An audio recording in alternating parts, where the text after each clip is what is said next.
Jadi saudari-saudaraku yang diberkati Tuhan, saya semakin menemukan rupanya banyak keluarga-keluarga itu yang bergulat. Bergulat luar biasa. Nah ini, betul tidak? Betul enggak? Ya ada yang betul, ada yang enggak. Kalau saya betul banget, saya di paroki juga sama. Banyak sekali komunitas-komunitas yang bergulat. Komunitas religius. Saya waktu pandemi itu pulang dari Amerika ditugaskan di paroki di Palembang bersama Romo Hari, bersama Romo Marius. Kami enggak kemana-mana. Kami di pastoran terus, tidak boleh keluar. Jadinya apa? Ya mau nggak mau makannya yang biasa cuma setengah jam jadi 1 jam. Jadi 1,5 jam. Jadi 2 jam. Karena apa? No job. Ya kan? Mau kemana nggak boleh. Iya toh? Misa tidak boleh. Misa itu cuman kayak gini, Tuhan sertamu. Krik, krik, krik, krik, krik, krik, krik, krik, krik. Berat sekali masa pandemi itu, betul. Saya jadi kenal sekali dengan Romo paroki ini yang usianya 2 kali lipat saya. Dan saya heran, yang paling membuat saya bergulat, Romo sepuh ini tidak mengizinkan kami, 2 Romo yang masih muda, untuk pergi mengurapi orang sakit di bangsal COVID. HP itu berdering, Romo minta minyak suci, Romo sekarat, Romo di bangsal COVID. Romo minta. Tidak boleh sama pastor kepalanya. Piara dongkol hatimu. Romo saya tuh gede besar, Romo minum susu tiap hari, Romo. Masak sama barang ini saya. Jangan Romo Joni katanya, enggak boleh. Jadi gondok sekali, gondok-gondok sedih. Karena apa? Di satu sisi kita mendengarkan rintihan umat yang sekarat itu, minta minyak suci, Romonya tak boleh pergi. Akhirnya apa? Wes tak nekati welah. Sorry Romo, kali ini saya nggak bisa nurut sama Romo. Itu tugas kita Romo. Nek saya mati karena tugas itu ya enggak apa-apa. Lalu Romonya juga tidak mau kalah, debat juga. Iya, kalau kamu yang mati enggak apa-apa. Nek aku yang mati piye?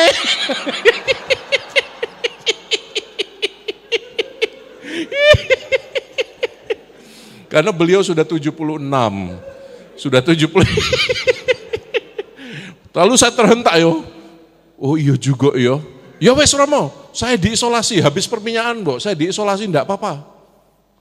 Terus nek kowe diisolasi, itu saya melayani, komuni-komuni piye.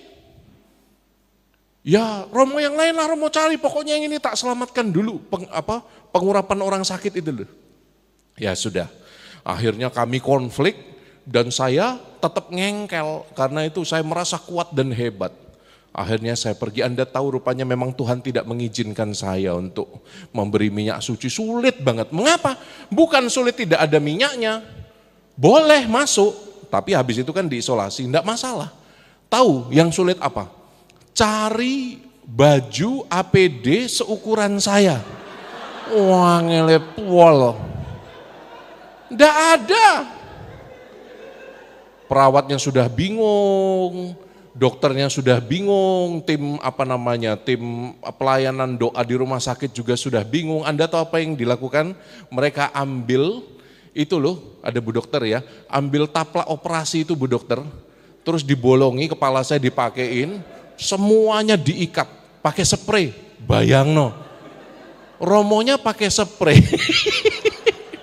warna hijau terang benderang itu, diikat semua tangan kaki pakai plastik, ininya masker 3 lapis, kemudian masih pakai helm pelindung wajah, masih pakai goggle, wes karu-karuan bentuknya pokoknya, wes koyo dodol Garut lho, mengkilat bulat. Kok yon dilalah perawat yang nganter saya tuh yo lemu, jan badut tenan kok. Perawatnya itulah, perawatnya juga nggak bisa pakai APD. Sementara dia memang ngurusi bangsal COVID. Lalu dia pakai juga spray tapi yang punya ini loh, kamar anak-anak warna pink. Jadi Anda bisa bayangkan ya, Kita yang satu helmnya kuning, bajunya pink, satu helm kuning, satu bajunya hijau, berdua gendut-gendut masuk ke bangsal Covid coba. Koyok Teletubbies loh. Po, lala. Wah itu pengalaman tidak terlupakan itu. Saya nggak tahu yang sudah sekarat itu kan memang sudah tidak sadar ya. Tapi kan keluarganya takut iki apa tau wong loro iki. Kok satu hijau satu pink. Romo.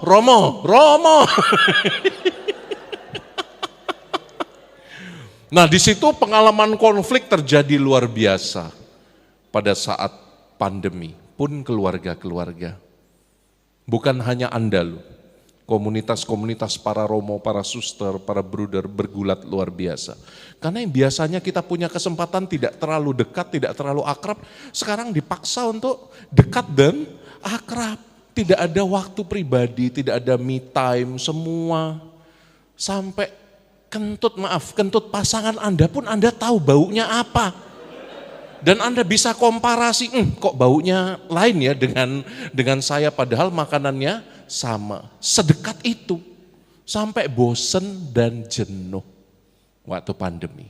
Tapi rupa-rupanya luka itu masih ada. Luka itu banyak menggantung di hati orang-orang. Betul. Nah saudari-saudaraku yang terkasih, saya undang Anda untuk berpikir, apakah yang Romo katakan ini benar? Apakah Anda mengalami ini? Tegangan yang sering Romo jumpai dalam keluarga itu ada 3 biasanya. 1 masalah finansial, betul?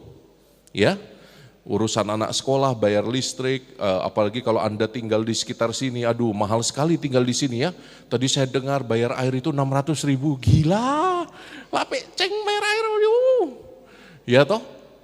Semoga kolekta Anda lebih besar daripada biaya Anda bayar air ya. Kalau tidak celakalah engkau hai Korazim. Ora. Kolekta itu seikhlasnya. Biaya air setagihannya. Jadi bahkan yang finansial ini ternyata tidak bisa dipandang enteng. Orang seringkali bergumul dengan masalah yang pertama ini. Kecemasan akan masa depan. Apalagi pasangan-pasangan muda. Mungkin Anda yang kita cek dulu yang sudah 40 ke atas angkat tangan. Ya, 40 ke atas angkat tangan. Nah ini orang-orang yang mampu menavigasi hidup dengan baik. Karena sudah belajar asam dan garam kehidupan. Di atas 50 angkat tangan. Di atas 50 angkat tangan. Ini orang-orang yang matang, yang dekat dengan Tuhan biasanya. Sudah mulai berpikir gitu ya, investasi ke surga itu apa gitu ya. 60 ke atas ada, 60 ke atas, 160, kata kitab pengkhotbah manusia itu hanya 70 atau 80 jika kuat. Sisa Anda hitung sendiri. Jadi yang Anda yang sudah 40, 50, 60, Anda itu punya kemampuan untuk menavigasi hidup dengan baik. Yang di bawah 40 angkat tangan. Di bawah 40 itu 30 ke atas ada, 30 ke atas, 1, 2. Ada yang 30 ke atas angkat tangan, 30 ke atas. Yuk berdiri, hai kita orang-orang aktif 30 ke atas, angkat tangan 30-an usianya. 30-an, berdiri. Yes. Hai, saling hai dong, hai. Ya, ini orang-orang yang tidurnya seringkali kurang nyenyak. Ini, karena masih membangun, masih berusaha. Yang early 20s ada 20-an, kepala 2. Ada 21, 22, 23, kepala 2, angkat tangan sayang. 2, 3, Pak Harjo, ingat usia Pak Harjo. Rambut sudah putih semua. Tunjuk tangan, saya 20 Romo. Pinggang ke bawah. Jadi ini usia-usia early 20s, ini usia-usia pembelajaran hidup. Ya kan? Apa yang Romo katakan? Kadang-kadang kita dalam membangun hidup finansial untuk keluarga kita mengusahakan dengan begitu keras, tapi ada kalanya kita menjadi dikuasai oleh itu. Dan banyak keluarga tidak bahagia karena dikuasai oleh kecemasan akan finansial yang stabil dan baik. Betul? Jadi Anda pasti pernah mengalami lah, saya nggak tahu. Karena papa mama saya seringkali bergumul dengan masalah-masalah finansial. Saya nggak punya resepnya, Anda yang tahu. Yang jelas, Romo mau katakan ini yang pertama, pesan Romo malam ini. Jangan sampai kecemasan finansialmu memakan bara kasih yang ada di dalam keluarga. Betul. Orang-orang yang menjadi paranoid dengan kebutuhan-kebutuhan finansial, itu biasanya tanpa sadar akan menyakiti pasangannya. Mengapa? Karena dia merasa pasangannya kurang kontributif. Dia merasa bahwa hanya dia yang bekerja dan berjuang untuk keluarga ini. Gitu. Dia merasa bahwa pasangannya hanya menghabis-habiskan. Seringkali ini tipikal terjadi dalam keluarga-keluarga Kristiani, betul? Anda kalau ibu rumah tangga, bukan seorang pekerja atau bukan seorang yang secara finansial kontributif pada keluarga, seringkali merasakan perasaan yang sama. Ibu rumah tangga ada di sini full mom ada? Ibu rumah tangga yang full? Ada? Angkat tangan ibu rumah tangga. Anda sering merasa begitu? Oh, karena saya mungkin tidak bisa menghasilkan dan produktif secara finansial, maka kadang-kadang saya merasa menjadi beban. Deep down, di bawah sadar itu. Betul ya? Anda merasakan itu. Dan ini membunuh Anda. Ini merampas kebahagiaan Anda. Betul? Belum tentu Romo, belum tentu betul, karena kalau penghasilan suamiku besar, ya enak juga Romo. Senin spa, Selasa ke salon, Rabu ngurus anjing, ke salon anjing, anjingnya ada salon. Tapi apa yang mau saya katakan, deep down kalau Anda tidak hidup produktif, semacam ada perasaan di dalam sana, bahwa Anda hanya menjadi beban, dan itu tidak benar. Ini mau saya katakan kepada para laki-laki yang merasa jagoan itu, pasanganmu bekerja maupun tidak bekerja tetaplah produktif. Tetaplah bagian yang tidak terpisahkan. Karena apa? Begitu berkeluarga tidak ada lagi beban suami dan beban istri. Semuanya dilakukan bersama-sama. Amin? Amin. Yang setuju bilang amin. Yang setuju bilang amin. Kok banyak suara ibu-ibu ya daripada bapak-bapak ya? Baik. Itu yang pertama, beban finansial. Saya nggak akan panjang-panjang di sini. Jangan jadikan beban finansialmu alasan untuk memadamkan kasih. Yang kedua, yang sering kali terjadi dan ini amat sering, kadang-kadang di dalam keluarga itu apa ya? Dalam keluarga itu ada tantangan psikososial. Apalagi kalau sudah ada anak. Tantangan psikososial. Jadi selain beban finansial ada tantangan atau beban psikologis dan beban sosial. Begitu Anda berkeluarga, belum punya anak, tantangan sosialnya apa? Kok nggak dapat anak? Ya.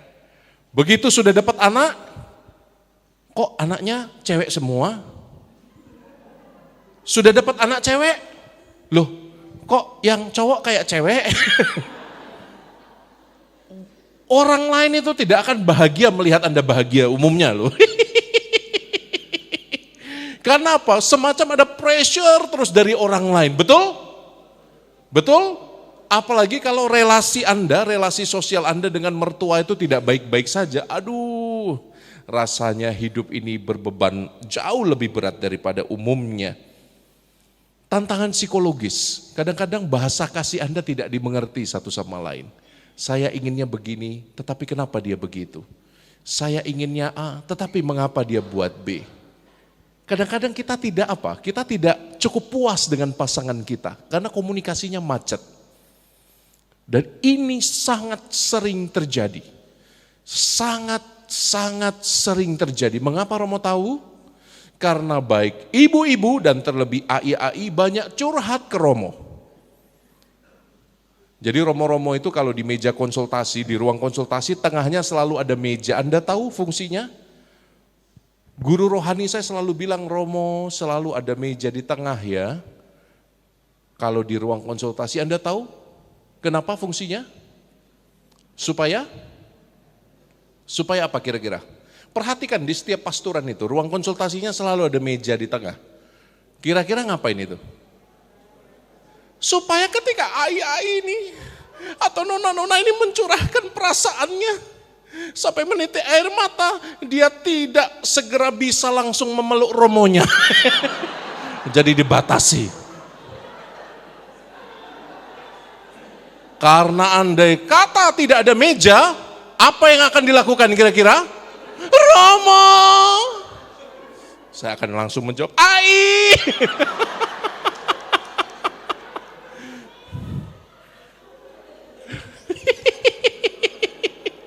Wah, betapa banyak itu.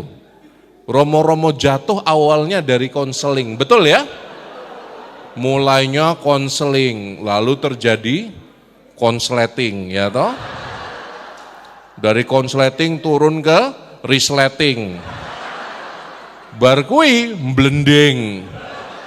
Bar blending pening. Jadi kadang-kadang Romo mendengar selalu ini hanya masalah komunikasi, ini hanya masalah komunikasi. Kadang-kadang saya nggak pikir ya, nggak habis pikir.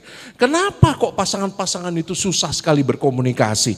Ternyata jawaban dari kebingungan saya, ternyata adalah karena saya sendiri tidak menikah dan tidak merasakan betapa misteriusnya wanita-wanita itu, betul?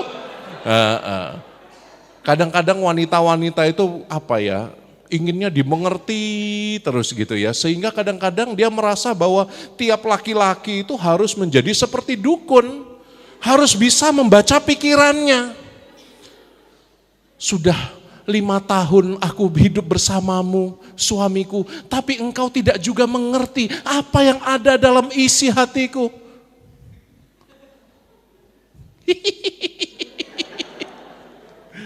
Ya ampun, kadang-kadang kita ini para pria ini paling kasihan nih, para pria ini. Karena apa? Karena kita diminta untuk jadi orang pintar. Betul, kita diminta untuk jadi dukun, bisa baca pikiran pasangan itu tanpa gestur apa-apa itu ya. Ada sudah pernah dengar cerita saya tuh juga di sini. Sering terjadi, sering saya ceritakan kok itu. Anda sudah pernah dengar cerita tentang itu? Apa itu namanya? Seorang istri dekat-dekat wedding anniversary. Udah tahu? Istrinya mimpi dapat cincin berlian.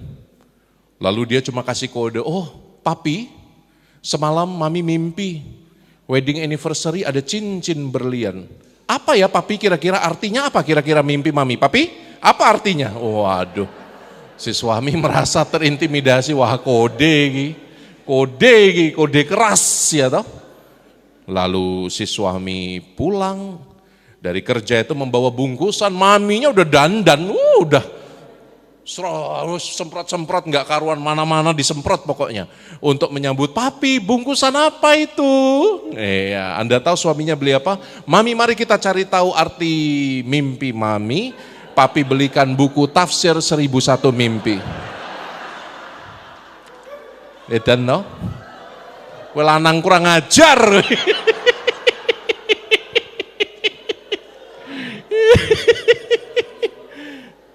Jadi menurut saya selain tantangan sosial pasti ada tantangan psikologis juga di antara kita.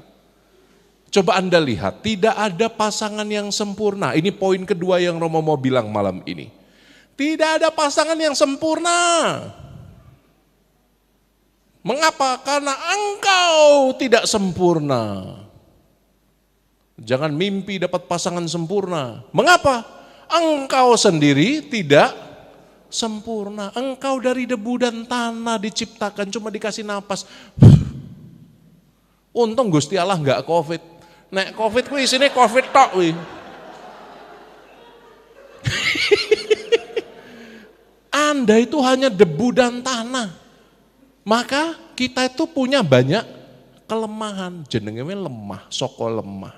Dari debu, dari tanah. Maka kalau Anda mengidamkan suami yang sempurna, istri yang sempurna, pasangan yang sempurna, anak yang sempurna, apalagi mertua yang sempurna. Tidak mungkin. Ngaca dulu. Tidak mungkin. Pasanganmu tidak sempurna. Isi rumahmu tidak ada yang sempurna. Tidak ada itu keluarga yang sempurna. Ya, ingat baik-baik itu. Tidak ada yang sempurna. Ada yang bawa pasangan malam ini? Ada? Tunjuk hidungnya. Engkau tidak sempurna. Tunjuk. Tunjuk hidungnya. Kamu tidak sempurna. Kalau bapak-bapak nggak berani, kamu tidak sempurna. Kalau ibu-ibu, kau tidak. Sekarang saling menunjuk. Yuk, 1, 2, 3, tunjuk. Engkau tidak sempurna. Engkau tidak sempurna. Lalu katakan, karena aku juga tidak sempurna. Tidak ada yang sempurna. Pasti kita itu punya cacat, punya kelemahan. Itu loh yang kadang-kadang kita lupa, saudari-saudara. Terutama dengan anak. Gini, Romo mau cerita. Saya dosen, saya ngajar di kampus. Di kampus itu, kalau kamu mau ngerjain tugas ya tak kayak inilah. Orang ngerja ke tugas, tak nol ke rapopo ya tuh. Namanya udah dewasa kok, udah punya jalan pikiran sendiri. Saya tuh nggak pernah berpikir bahwa saya akan jadi kepala sekolah. Ternyata amit-amit jabang bayi yang namanya yang namanya saya tuh baru tahu, mengalami sendiri, yang namanya permasalahan anak-anak itu ribetnya, Masya Allah, ribet betul.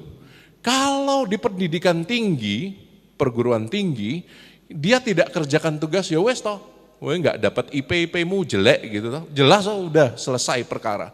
Kalau di pendidikan dasar dan menengah, nilainya jelek. Nak, kenapa nilaimu jelek? Enggak apa-apa Romo. Loh, kok enggak apa-apa? Kenapa nangis? Enggak apa-apa Romo. Bapak dan ibuku, kenapa bapak dan ibumu? Jadi harus dituruti terus. Kenapa bapak dan ibu? Bapak dan ibu sedang tidak baik-baik saja Romo. Kenapa tidak baik-baik saja? Jadi kita harus tanya sampai ke dalam itu loh. Itu yang kadang-kadang membuat Romo itu yo gimana yo kasihan di satu sisi, tapi juga lama-lama kecapean. Kenapa? Anaknya hampir 500. Dan sebagian besar bermasalah semua. Sampai pernah satu hari Romo konseling itu ada 12 anak.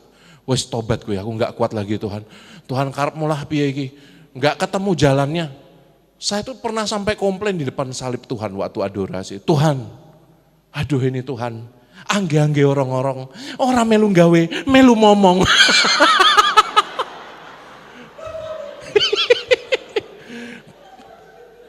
Permasalahan anak itu bisa begitu pelik.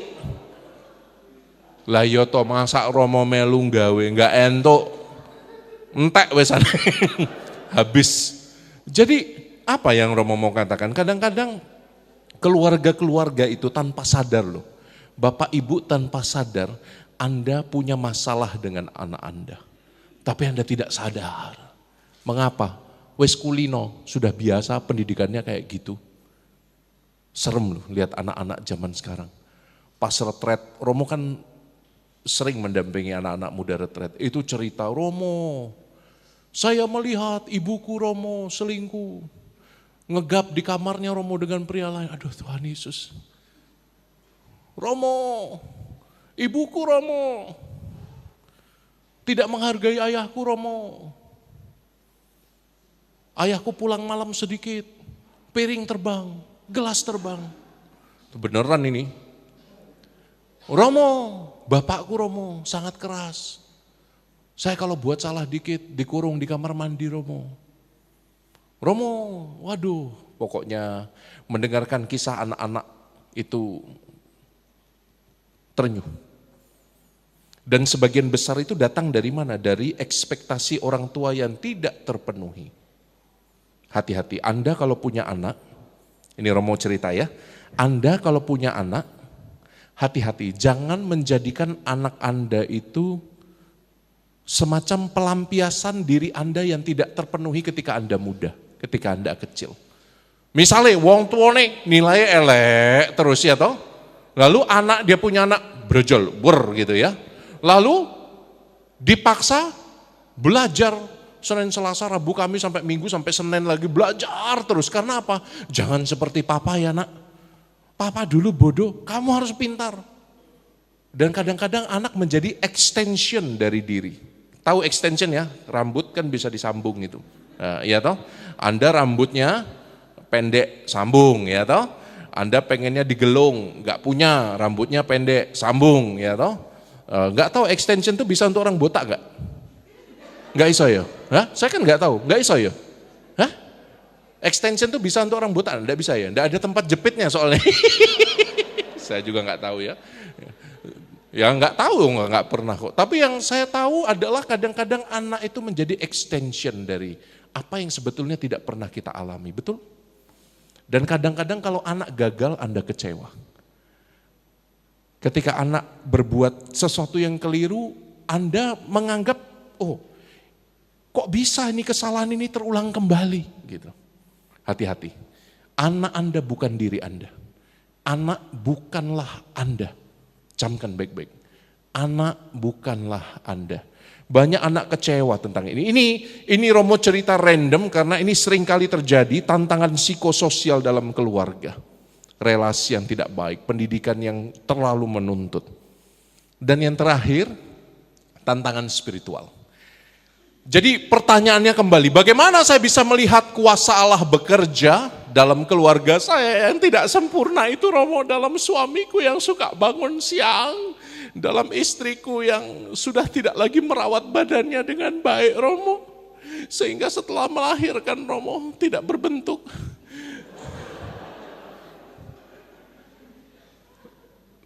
Para istri tahu ya, banyak suami mengeluh kepada saya bahwa Anda suka pakai daster setelah menikah. Itu tidak sehat bagi relasi suami istri. Mengapa? Karena tidak sedap dipandang, lurus saja itu, depan belakang lurus, samping juga lurus, macam pakai spray kalau pakai daster itu. Betul kan? Sehingga Anda yang sudah terbiasa dengan baju-baju seperti ini kan kayak daster ini ya kan? Lekuannya tidak kelihatan. Betul tidak? Kalau Anda tidak terbiasa, Anda tidak akan termotivasi untuk menjaga badan Anda. Padahal Anda seorang ibu, seorang wanita dibutuhkan sehat, dibutuhkan kuat, dibutuhkan untuk tetap mendidik anak, menjaga suami. Tapi bagaimana itu Anda mungkin lakukan kalau Anda tidak bisa menjaga tubuh Anda sendiri? Ya, waduh, saya tahu isi hati para suami malam ini. Terima kasih Romo sudah mengatakan matur nuwun Romo, makasih. Bapak-bapak yang setuju dengan saya bilang amin.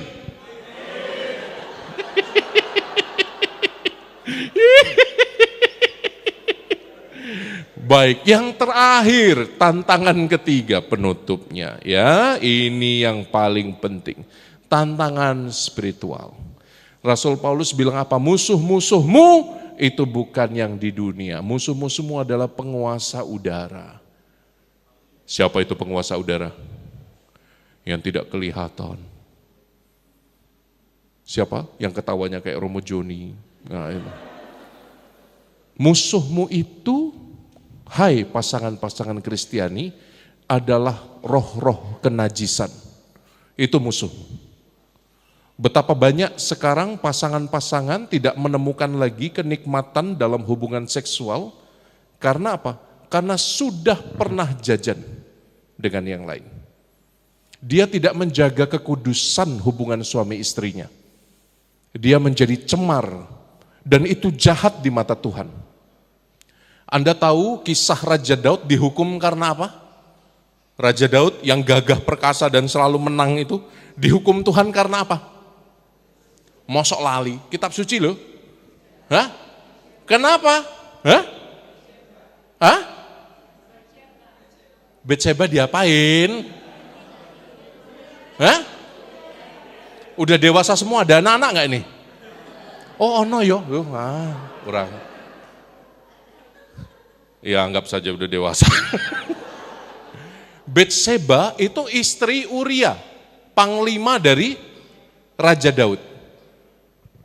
Satu kali Raja Daud sedang jalan-jalan di atas istana, melihat apa? melihat penampakan.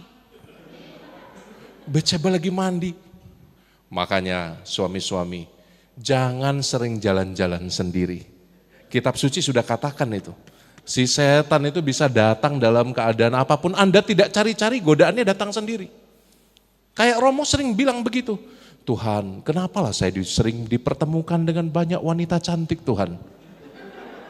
Saya ini sudah bertapa, saya libat. Tapi Tuhan kok membiarkan saya bertemu dengan banyak wanita cantik datang pada saya, konseling. Lama-lama kan ya lumer juga Tuhan. Betul, Romo John itu tidak gampang jatuh cinta. Tapi sekali jatuh cinta lama sembuhnya itu loh. Meditasi, puasa, buka mata, masih. Jadi kadang-kadang sulit untuk move on itu loh. Iya toh? Kok ibu ini nggak datang-datang ya? Loh, saya kan mengakui, ya toh? Saya doa pada Tuhan, Tuhan kenapalah Tuhan saya ini sudah menjauh, Tuhan dekatkan. Mbok yang itu loh, yang belum punya pasangan, yang belum kaul saya libat itu loh. Kok nggak dikasih ke mereka aja Tuhan? Lalu Tuhan menjawab, nggak apa-apa Romo, engkau tidak mencari, tidak berdosa. Enggak. Tuhan enggak ngomong gitu. Rupa-rupanya pria itu kalau sering jalan sendiri hati-hati. Ya, ini godaan.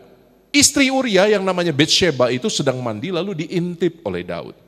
Lalu apa yang terjadi? Daud mencemari kekudusan perkawinannya dengan mengambil Batsheba sebagai istrinya. Ini mengerikan. Ini skandal. Maka hati-hati. Musuh-musuh Anda itu bukan yang kelihatan. Musuh-musuh Anda itu dengan yang tidak kelihatan. Ya, dan itu ada. Jangan bilang iblis tidak ada. Kalau Anda tidak percaya pada iblis itu ada, maka Anda tidak percaya seluruh kitab suci. Anda tidak percaya bahwa Allah itu ada. Kalau Anda percaya Allah itu ada dan Yesus mengalahkan kuasa iblis yang adalah maut, maka Anda harus percaya bahwa iblis itu ada. Dan betul ada. Satu kali dalam pelayanan saya ke pedalaman, Romo jumpa dengan seorang muda. Saya pertama kali masuk ke daerah itu di tengah-tengah perkebunan sawit. Jadi baru pertama kali seumur hidup ke sana. You tahu apa yang terjadi? Romo baru datang, jadi saya cuma dikasih ancar-ancar sama pastor paroki, nanti habis belokan ini pergi ke ujung lalu jumpa dengan satu umat orang Batak. Kamu bisa istirahat di sana sambil menunggu misa berikutnya. Kalau di tempat saya, pedalaman, misa hari Minggu itu sudah mulai hari Jumat. Jumat itu 3 kali. Jumat pertama itu misanya mulai, jadi liturgi Minggu dirayakan hari Jumat, tidak ideal. Tapi daripada umatnya tidak misa, 24 stasi cuma 2 romo. Jadi Jumat begitu tetangga kita sholat Jumat di sini, kemuliaan kepada Allah di surga, gitu sana azan. Jadi Jumat 3 kali misa, Sabtu 3 kali misa, Minggu 3 kali misa. Nah dalam perjalanan turne itu, karena harus naik motor, jalan berlumpur di pedalaman, saya diminta beristirahat di satu rumah ini. Yang belum pernah saya kunjungi karena itu baru sekali saya pergi ke sana. Tiba-tiba dalam perjalanan tidak jauh dari rumah yang mau saya tuju, seorang itu pakai cuman maaf pakai celana dalam itu. Lalu mendekati saya yang sedang naik motor pelan-pelan. Sebenarnya orang gila ya, kumel. Lalu dia tersenyum sinis gitu ya. Mau kemana pastor? Mau mengusir saya katanya. Apa ini? Jadi, wah ini. Ya saya cuma pakai kaos sama pakai celana pendek, sendal swallow. Mana kenal dia, saya pastor. Mau kemana pastor? Mau mengusir saya. Waduh iki, enggak, mengalir. Ternyata dia ngikuti dari belakang. Rupanya dia dibuat gila oleh seorang dukun karena masalah tanah. Sehingga dia dikuasai oleh roh jahat. Jadi jangan bilang roh jahat itu tidak ada. Wah berkali-kali Romo menghadapi yang aneh-aneh yang tidak pernah saya harapkan sebelumnya. Ya, jadi jangan Anda bilang roh jahat itu tidak ada. Betul, roh jahat itu ada, tugasnya cuma satu, dia ingin Anda celaka. Dan yang paling banyak diserang zaman ini apa? Keluarga-keluarga. Digodain banyak keluarga-keluarga itu. Dibisikin banyak, itu tetangga sebelah janda, dekatilah. Mengapa kamu setia pada suamimu? Dia belum tentu setia. Godaan, suara-suara kecil dalam batin kita itu. Belum tentu itu datangnya dari batin. Kadang-kadang dorongan jahat muncul dari kuasa si jahat. Maka Anda harus pandang serius kuasa-kuasa ini dengan apa? Menjaga kekudusan. Hai para bapak, aku berkata kepadamu malam ini, yang sudah jadi suami dan ayah, angkat tangan. Anda ingin kawin lagi apa gimana? Pada enggak angkat tangan. Bapak-bapak angkat tanganmu tinggi yang sudah menikah, bapak-bapak. Angkat tanganmu tinggi ya. Belum menikah ya itu ya. Oh, tak catat loh Pak, bojomu aku kenal ya. Oke, cukup. Anda adalah imam dalam keluarga. Jaga. Anda yang ditugaskan untuk maju berperang. Jaga kekudusan.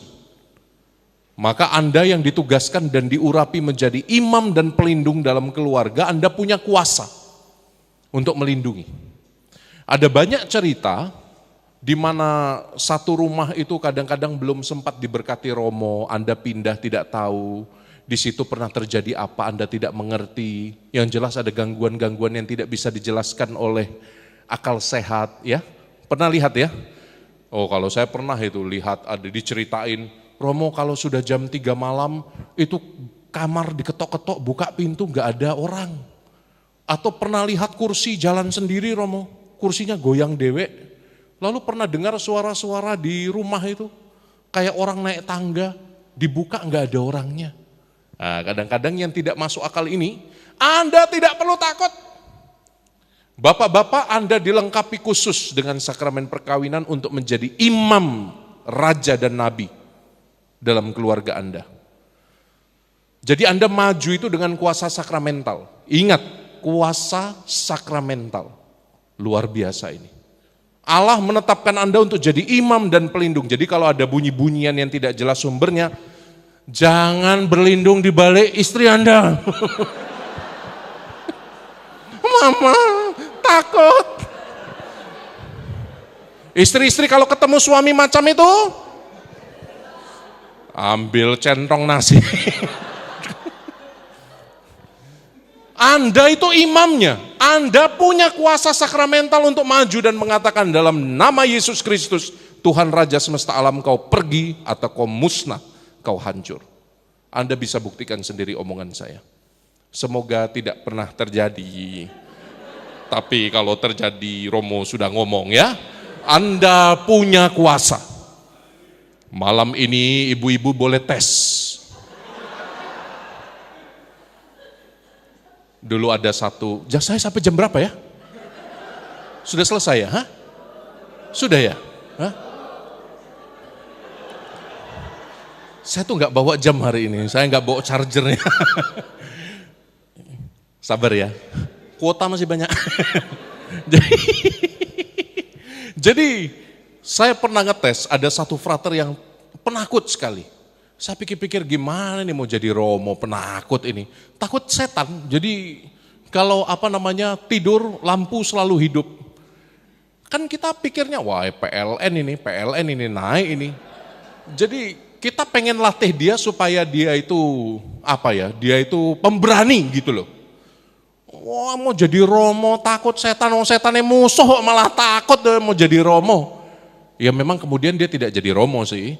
Tapi pernah saya tes, saya colok toa kayak gini, tapi yang wireless saya taruh di bawah tempat tidurnya, saya hidupkan.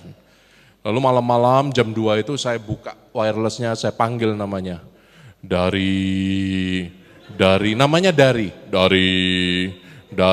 ini aku teriak, tolong, tolong.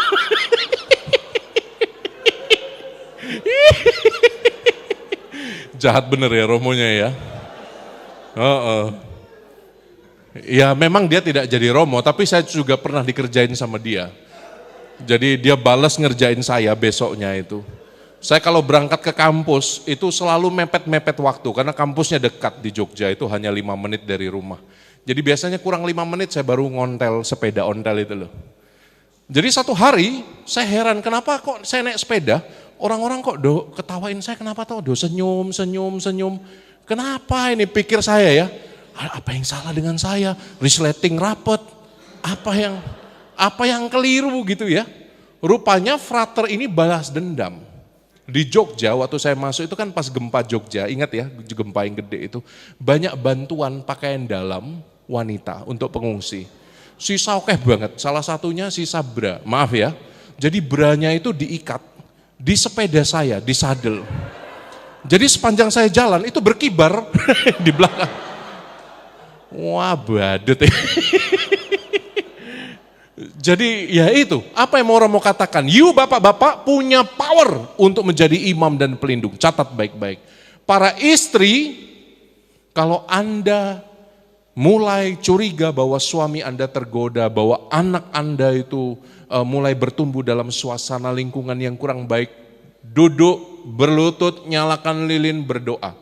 Anda doa dalam kuasa sakramental yang diberikan gereja kepadaku sebagai ibu dan istri. Aku mengikat roh suamiku supaya tidak kecantol kemana-mana. Aku ikat itunya.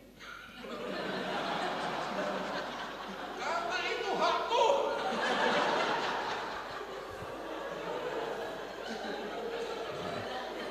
Eling no gue.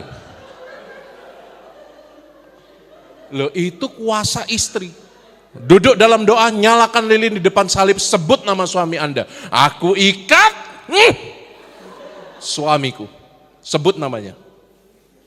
Siapa namamu? Siapa namanya? Ya? Irfan. Aku ikat Irfan. Dan adiknya Irfan.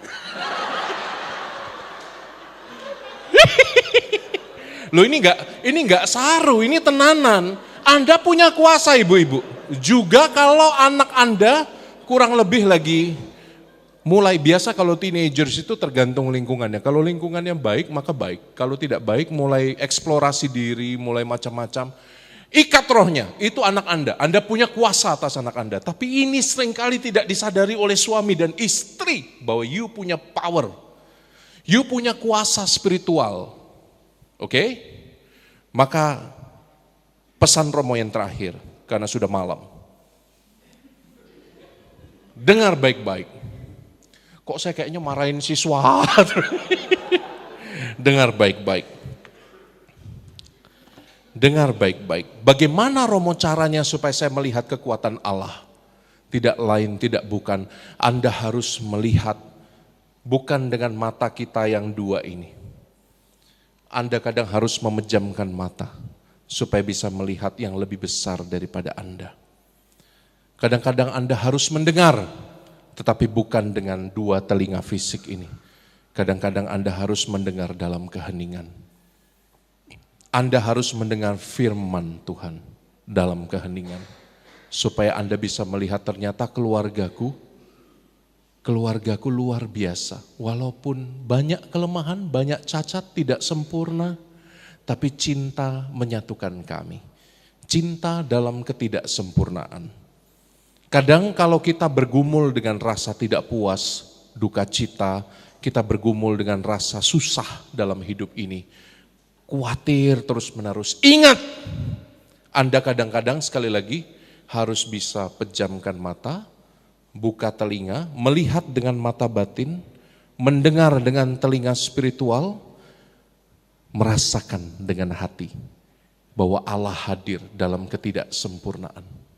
Tidak ada manusia yang sempurna, semua punya kelemahan, tapi Anda juga dibekali dengan kekuatan. Anda bukannya tidak dibekali dengan apa-apa, Tuhan memberi Anda kuasa luar biasa. Gunakan itu. Berlutut dalam doa, nyalakan lilin. Ikat keluargamu dalam kasih spiritual. Bukan hanya dalam kasih yang fisik, bukan hanya dalam kasih yang psikologis, tapi kasih yang spiritual. Hanya dengan demikian Anda bisa melihat bahwa Allah meraja bahkan dalam kelemahan Anda. Kemuliaan pada Bapa dan Putra dan Roh Kudus. Seperti pada permulaan sekarang. Amin. Terima kasih.